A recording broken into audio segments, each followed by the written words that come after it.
Olá, pessoal. Então, esse vídeo é um vídeo de complementação do vídeo de ontem.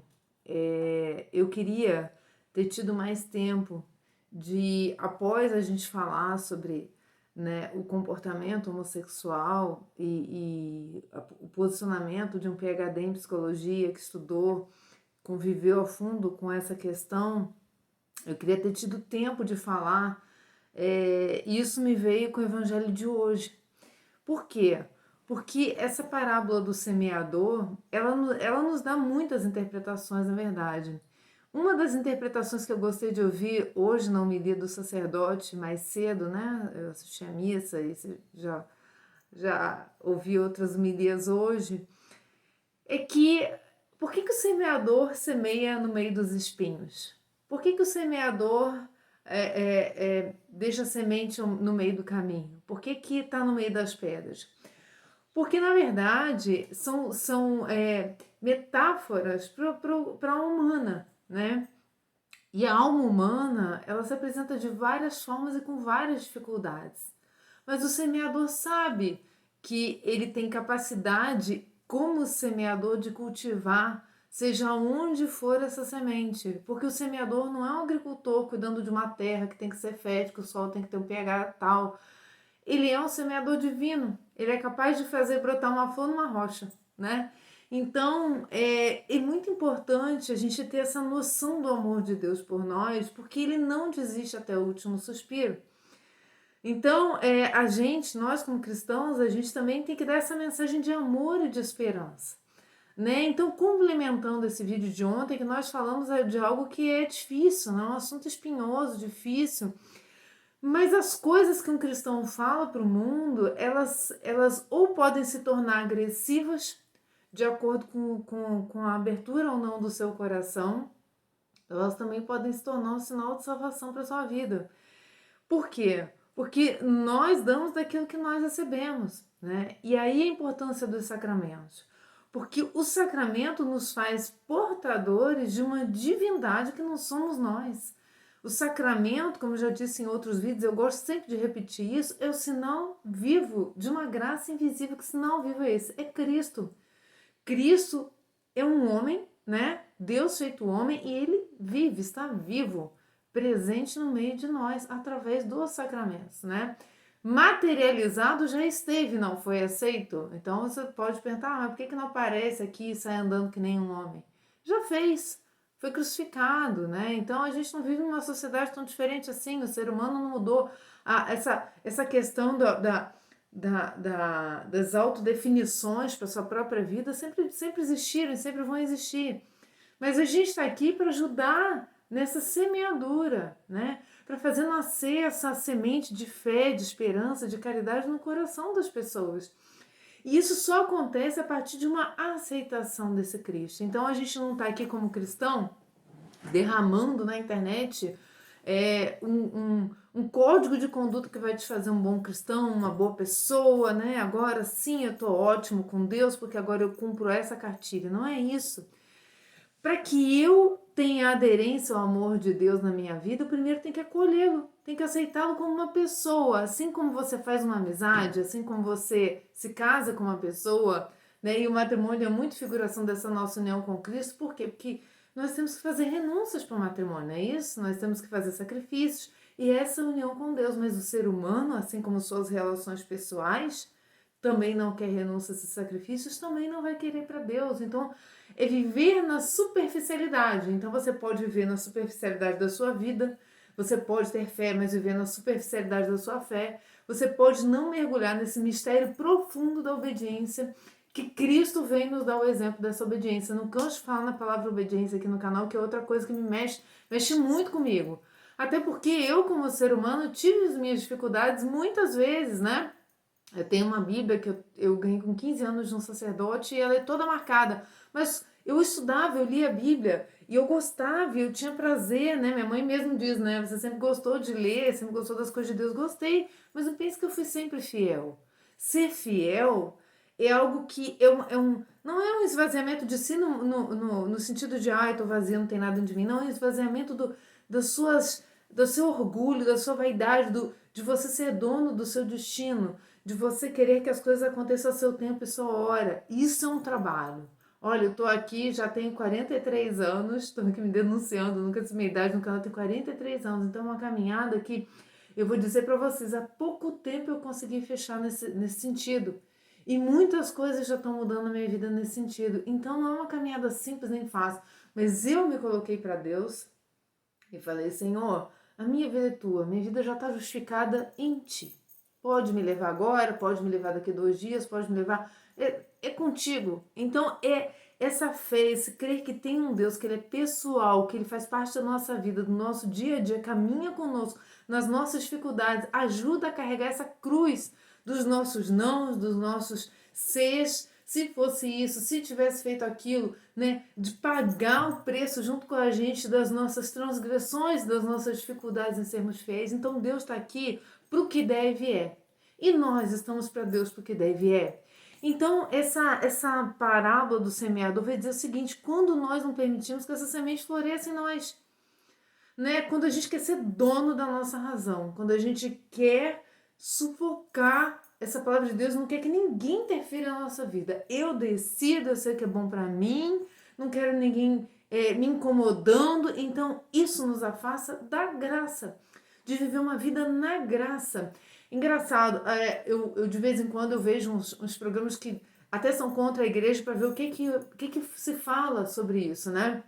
Então eu estava num canal, óbvio que é um canal pagão por excelência, e estava num programa falando sobre a mística, né? E aí eu vi alguns ateus falando.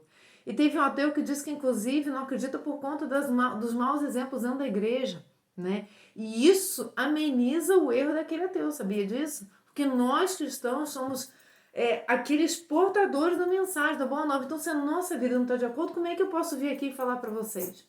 E como é difícil, é uma luta. E quem faz um canal desse, quem fala de Deus para os outros, é aquele que tem que ficar se corrigindo o tempo inteiro. Fala assim, errei ali, errei aqui, errei. E não assim se condenando, acreditando que a misericórdia de Deus nos acompanha para a gente fazer esse trabalho, mas ao mesmo tempo sabendo que isso é uma responsabilidade. Né? E também estava ouvindo um outro ateu nesse mesmo programa dizendo o seguinte, eu não creio, mas eu tenho muita inveja de quem crê. Eu gostaria de conseguir acreditar em alguma coisa. Então esse é o fechamento do coração do homem. Quando a gente fala no amor de Deus, e isso pode se suscitar muita discussão no vídeo como eu fiz ontem, mas Deus não é amor, Deus não ama a todos igualmente, ama, Ele te ama do jeito que você é. Só que Ele precisa se unir a você. Nosso Deus não é um Deus distante, é um Deus que a gente até engole numa hóstia. Cristo está ali, corpo, sangue, alma e divindade na Eucaristia, a gente toma. Então Cristo veio, desceu, saiu do alto dos céus, né? Saiu da presença do Deus, da unidade perfeita com Deus, e veio aqui sofrer amargamente o que um ser humano sofre, muito pior, até mais injustiçado, porque ele é puro e totalmente santo, né? E veio se unir. Então essa vontade de união é o que nunca vai deixar Cristo te deixar, independente de você deixar Ele.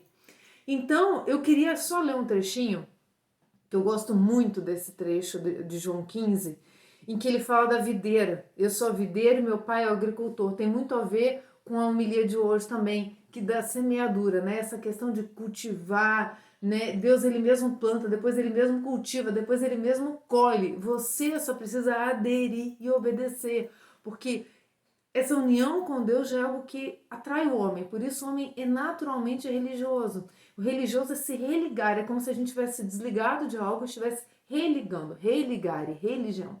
Então essa necessidade de se religar, de ser místico, de ter algo que a gente não vê, isso Deus já colocou no coração do homem, porque é dele que nós partimos. Então Santo Agostinho dizia isso, né? Quem tranquilo no nosso coração não encontra esse Deus. Então essa questão dele também, dessa parábola da videira, que diz que permanecei em mim como eu em vós, vai dizer no versículo 4. Eu não vou ler todo, vocês conhecem bastante essa parábola, podem ir lá e ler. Permanecei em mim como eu em vós. Então, se você é batizado, independente do que você faça na sua vida, ou queira, ou já tenha feito, ou já tenha errado, Cristo está em você, não vai te deixar porque Ele é fiel. Basta que você também se volte para esse Cristo. Então, vós já estáis puro por causa da palavra que vos fiz ouvir. Permanecei em mim como eu em vós. Né? Cristo é o verbo de Deus, a palavra é Cristo. Então, se a palavra permanece em você, você permanece em Cristo. Então, ele permanece em você. Se a palavra dele... Que palavra é essa, gente? A obediência. Ele ensinou. Leia o Sermão da Montanha, Mateus 5, 6 e 7. Ele ensina. Então, ele quer que isso frutifique dentro da gente. Ele quer que, além da gente ter isso, se sentir bem com isso, ter uma nova vida com isso, ele quer abrir os ramos. Ele quer que a gente... É o que o Papa dizia esses dias sobre a fé. A fé que não é missionária não é fé. Ele quer que a fé saia de nós e atinja os outros. No silêncio, não só falando, né? Não só expondo o que você pensa, mas na sua prática de vida, na forma como você anuncia com amor, na forma como você quer também atrair os outros a você. Você também quer abrigar os outros debaixo desses ramos. Também quer unir essas pessoas a esse tronco da videira que é Cristo. Então ele diz, eu sou a videira, vós os ramos. Aquele que permanece em mim e eu nele produz muito fruto. Porque sem mim nada podeis fazer. Isso é outra coisa que é forte para mim. Por isso que eu digo que somos servos inúteis, né? Por mais que eu possa contribuir de alguma forma com qualquer pessoa que esteja vendo, sem mim nada podeis fazer. Por isso ele diz, servos inúteis fizeram o que deviam fazer. Não é inútil no mau sentido, é inútil de que sem ele não se faz. Sem ele, você é inútil, de verdade. Por quê? Porque você pode agregar um monte na vida de uma pessoa, mas se você não agregar no lado espiritual, aquele um monte que você agregou um dia vai sumir igual fumaça. Mas se você agrega essa pessoa a esse tronco, essa vida eterna, pronto, você já deu tudo. Você pode mudar aquilo tudo, mas se você der só isso, já valeu sua vida inteira. Então é muito importante a gente ter essa noção, porque ela é forte. Se permanecerdes em mim e minhas palavras permanecerem em vós, pedi o que quiseres e vós o tereis. Você tem essa fé? Você tem certeza que você permanece em Cristo e Cristo em você? Então, pedis e vos darei. Por quê? Porque quem está em Cristo só pede aquilo que interessa a união dele com Deus. Quem está em Cristo não fica pedindo coisas, carros, casa, pessoas, fazendo despacho, não sei aonde. Pede aquilo que é para sua salvação, porque o que é para sua salvação não tem a menor dúvida. Então, se você não tem um coração convertido, pede. Pede, não faz que nem aquele jovem que cumpria todos os mandamentos e era muito bom, e aí Cristo falou para ele, né? Se queres ser perfeito, vende tudo que tem, dá aos pobres e me segue. O que ele quis dizer? Não é assim, você tem que vender sua casa toda agora e me seguir. Não é isso. Ele quis dizer que dentro do coração daquele jovem haviam outras coisas que ele ainda dava mais valor do que a Deus. Então a gente está disposto a abrir mão de outras coisas que a gente dá valor, bens materiais é só um exemplo deles, de outras coisas para seguir esse Jesus. E o jovem saiu triste porque não poderia fazer isso. Então ele que era um menino bom, era um menino que seguia os mandamentos à risca, e nós podemos fazer isso muitas vezes. Eu cumpro tudinho, eu vou na missa, eu faço isso, eu amo a Deus sobre todas as coisas, próximo como a mim mesmo, amo meu pai e minha mãe, etc, etc, etc. Mas eu ainda estou apegado na minha vida pessoal. É a mim que eu interesso. Não ponho Deus ainda acima de todas as coisas, coloco outras coisas no lugar de Deus. O meu prazer, por exemplo, é um deles. Ponho o meu prazer, a minha vida, a vida que eu quero para mim, o que eu acho que é bom para mim, satisfatório, né? Essa palavra satisfação é uma coisa que está muito presente no nosso cotidiano e no nosso mundo de hoje, mas eu não coloco Deus. Então ele saiu triste. Por que ele não voltou para Cristo e disse assim para Cristo? Eu sempre me faço a pergunta quando eu leio essa passagem. Por que ele não disse, Senhor, eu não consigo me dar essa vontade? Eu não tenho essa vontade. Porque a gente às vezes não está preparado para receber esse conteúdo todo. A gente não está preparado para receber esse amor todo. O amor de Deus é igual uma tsunami, ele invade a gente. Ele faz com que a gente, sei lá, não queira mais nada, só queira o amor dele. E abra mão de todas as coisas para ir em direção a esse amor. Esse é o acolhimento que eu estava falando no início do vídeo. É ter Jesus com a gente. Então, esse menino poderia ter pedido para ele. Você acha que Jesus não ia dar isso para ele? Se ele tivesse pedido, mas Senhor, eu já te dou os mandamentos todos, mas isso eu não consigo te dar. Me dá essa graça? Tu és Deus, me dá essa graça? Então você pede isso. Você ouve um vídeo daquele como de ontem, outros aqui no canal, e você fica contrariado. Você gosta de uma outra religião também, você faz uma miscelânea com as religiões, e aquilo te dá conforto, porque aquilo te acalenta a alma. Mas você pede para Deus, Senhor, eu quero ser fiel. Eu quero ser fiel aos teus ensinamentos. Eu quero seguir os teus ensinamentos à risca. Então peça. Porque Jesus vai dizer assim pra gente, é Cristo que está dizendo, meus irmãos, nada mais, nada menos do que Deus feito homem.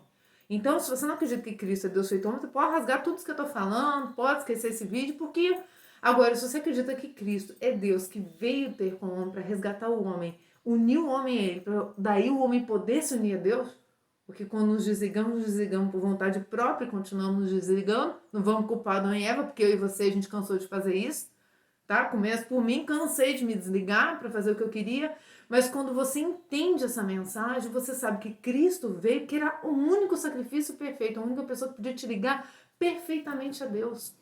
E ele veio fazer o quê? Te unir, né? Aqui tá Cristo, que tá você. Ele veio fazer assim, vambora, eu te levo, mas você tem que ficar aqui. Você não pode ficar aqui, você tem que ficar aqui.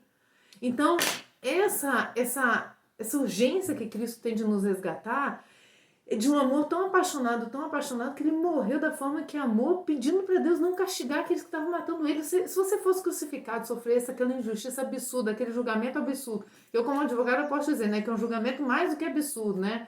Falso testemunha dá com pele, né? Então, você seria capaz de, sofrendo uma injustiça, dizer assim, eu não condeno, eles não sabem o que fazem. O que Cristo está querendo dizer é o seguinte, eu vim salvar todos, até esses que me ferem, até esses idólatras. Então, ele diz assim, se observais meus mandamentos, permanecereis no meu amor.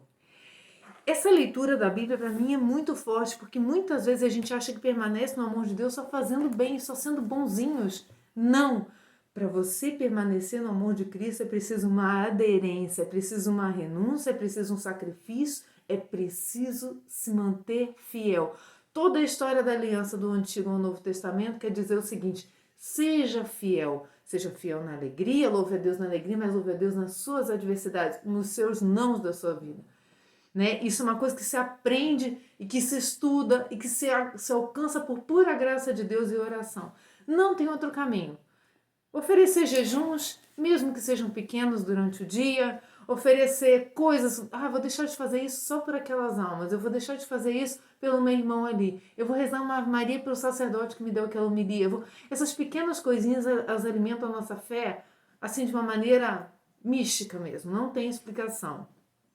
Eu queria só terminar com alguns trechinhos aqui do Catecismo, que esse primeiro mandamento, amarás o Senhor teu Deus de todo o teu coração, de toda a tua alma e de todo o teu entendimento, é a partir do 2083 do Catecismo. O Catecismo nos ensina muita coisa, eu insisto que vocês leiam ele. No 2086 diz que o primeiro preceito abrange a fé, né? Esse amar a Deus sobre todas as coisas é a fé, é o crer que Cristo é Deus, é crer no que Deus ensina. A fé, a esperança e a caridade. Com efeito, quando se fala de Deus, fala-se de um ser constante, imutável, sempre o mesmo, fiel, perfeitamente justo. Não é você, é Ele, por isso se una a Ele.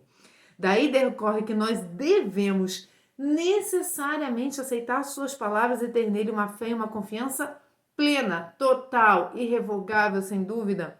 Ele é todo-poderoso, clemente, infinitamente inclinado a fazer o bem. Abra-se, você vai receber.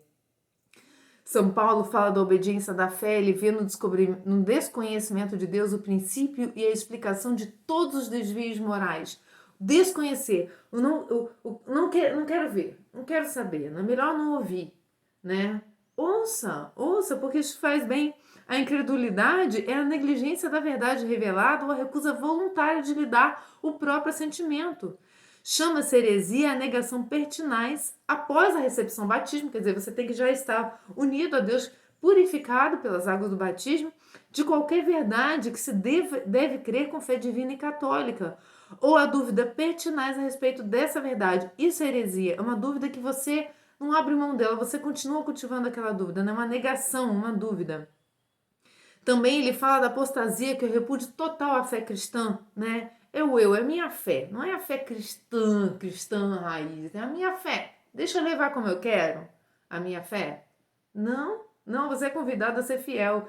E o cisma é a recusa de sujeição ao sumo pontífice. Cuidado os católicos que falam mal do Papa. Cisma é a recusa de sujeição ao sumo pontífice ou da comunhão com os membros da igreja a eles sujeitos. Os sacerdotes, né? Então, errem eles, não erremos nós, né? É mais ou menos isso que eu sempre penso. Ele fala também nessa questão do amor a Deus, do pecado contra a esperança, né? e dentro deles o desespero, né, em que o homem deixa de esperar de Deus sua salvação pessoal. É muito triste, porque o homem não tem poder para salvar-se, por mais que ele tenha uma vida, vamos dizer, de mente leve, saudável, né, aqui cultivada por exercícios, etc, etc, atingindo o seu nirvana, ele não pode salvar-se, ele não tem esse poder de se unir com o seu Criador em plenitude, só através de Cristo. Senão, não teria sentido. Deus seria burro de ter vindo aqui, sofrido aquilo tudo, para depois dizer assim, não, vai reencarnando aí que você se acha. Há duas espécies de presunção, também a presunção é um pecado contra a esperança, porque o homem presume de suas capacidades, esperando poder salvar-se sem a ajuda do alto, que eu acabei de falar. Ou então presume da onipotência ou da misericórdia de Deus, esperando obter perdão sem conversão e a glória sem o mérito. É o seguinte, Deus ama, Deus é amor, então Deus vai perdoar tudo que eu fizer, sem que eu me converta, sem que eu mude minha vida, sem que eu permaneça no amor de Cristo, que é cumprindo os mandamentos, Deus vai me salvar. Não, não existe glória sem mérito. Ensina aqui a igreja, porque isso é uma lógica do que Cristo ensinou, não é uma invenção da igreja. Já vem uma coisa importante também, que o ódio a Deus vem do orgulho. O ódio a Deus é o que o Satanás fez, né? O orgulho, aquele eu só tenho tanto poder em mim mesmo que eu me basto, né? Eu sou tão autossuficiente que eu quero prescindir de Deus, né? E aí se gera até um ódio. Por quê? Porque opõe seu amor a Deus, cuja bondade nega, você nega essa bondade de Deus e atreve-se a maldizê-lo como aquele que proíbe os pecados e inflige as penas. Quantas vezes a gente ouviu dizer, para Deus, para você tudo é pecado, Deus é amor, né? Deus não é esse Deus carrasco, né, que proíbe pecado e inflige penas. Isso aí é o próprio ódio a Deus, porque Cristo falou, quem cumpre os meus mandamentos permanece no meu amor. Então vamos refletir sobre isso também. Eu quero só para terminar pegar a questão da idolatria, porque são as formas mais grosseiras de afastamento de Deus, né? A idolatria não diz respeito somente aos falsos cultos do paganismo, é isso que a gente vem estudando aqui no canal. Ela é uma tentação constante da fé. Consiste em divinizar o que não é Deus. Pode ser coisa, objeto, pessoa, seita, divinizar o que não é Deus. Existe idolatria quando o homem presta honra e veneração a uma criatura em lugar de Deus, quer se trate de deuses ou de demônios, do poder, do prazer, da raça, dos antepassados, do Estado, do dinheiro. Então você sai, é um defensor político, aí você agride todo mundo em nome do Estado, está idolatrando o Estado. Você não pode sair agredindo seus irmãos em nome das suas convicções políticas. Isso é idolatria, é importante falar. Dinheiro nem preciso dizer, né? É eu gostar de ostentar, é eu gostar de mostrar para o outro que você é poderoso, que você tem isso, que você tem aquilo. São cultos, são idolatrias, e isso te afasta de Deus. A idolatria não é só uma recusa de Deus e colocar um santo no meio da sua casa e ficar adorando ele como um Deus, não é isso. Idolatria é você se afastar de Deus, porque você não coloca em Deus toda a sua fé e toda a sua esperança. A idolatria é uma perversão do sentimento religioso inato do homem, essa vontade de se religar. Ele vai falar que o catecismo também, a idolatria está valendo 2112 em diante, e a irreligião 2118 para acabar. Ela vai dizer que uma ação da religião é tentar a Deus, pôr à prova a Deus, né? Sua bondade e sua onipotência. Então, se você é Deus, então faz isso e aquilo na minha vida. Não, isso é uma forma também de orgulho e de ódio a Deus. Por quê? Porque inclui sempre uma dúvida a respeito do seu amor, sua providência e seu poder. Não tente o Senhor nosso Deus. Confie mesmo se você não estiver vendo o sol. O sol está atrás das nuvens, mas ele brilha. O sacrilégio também é uma dessas formas de religião, porque ela consiste em profanar ou tratar indignamente os sacramentos e outras ações litúrgicas, bem como as pessoas, coisas e os lugares consagrados. O ateísmo, que eu falei há pouco, está no 2123 em diante, tá? E também ele é um pecado contra a virtude da religião. O reconhecimento de Deus não se opõe de modo algum à dignidade do homem, já que essa dignidade se fundamenta e se aperfeiçoa no próprio Deus. Isso ele dizendo que o ateísmo ele pode ter origem nesse materialismo prático, né? Que as suas necessidades se encontram nesse espaço-tempo, por isso é fácil que eu quero excluir Deus, contanto que eu me sinta bem, e o humanismo ateu, né? Que veio aí com a Renascença, que a gente está muito bem falando sobre isso também, né? O homem é seu próprio fim, único artífice e demiurgo de sua própria história. É aquele que faz, é aquele que acontece na sua própria história. Eu queria deixar essa reflexão para esse domingo, diante desse evangelho maravilhoso que a gente tem hoje. Boa reflexão, bom domingo, ótima semana para vocês. Até!